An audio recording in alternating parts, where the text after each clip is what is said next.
It is Friday night, and this kitchen is freezing up. Their AC just went completely dead. We are live on site where the heat is bouncing off the walls. Our FreshAir team is moving fast to get them back online.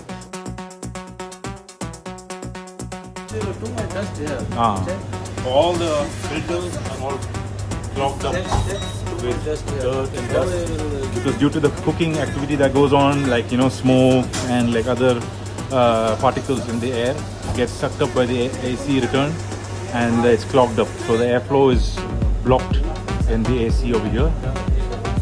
Here also we have another air conditioning unit. So it's mostly all of them are facing the same issues. Airflow is restricted from the AC. Probably the fan motor itself inside is not able to push the air as per the specified performance rates that is there for the fans. So the fans are not performing as much. The airflow is very minimal. If I can see over here, there is temperature. We can check with the temperature gun, we can check the temperature, but the airflow is very minimal. So it is not able to spread out the cold air in a sufficient way in this area. Here we have another air conditioning unit. Super General.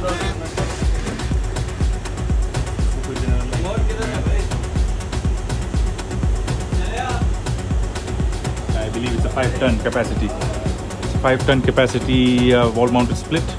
But even though we have these capacity units here, so we have a 5-ton over here, we have a 5-ton over there, we have a 5-ton over there, more or less around 15 tons in this square footage.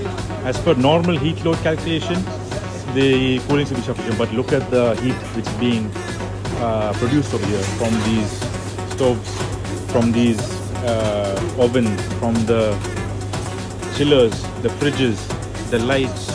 It's a lot of heat load.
Their deep coil cleaning service saved the night. Fast, clean, and with zero disruption.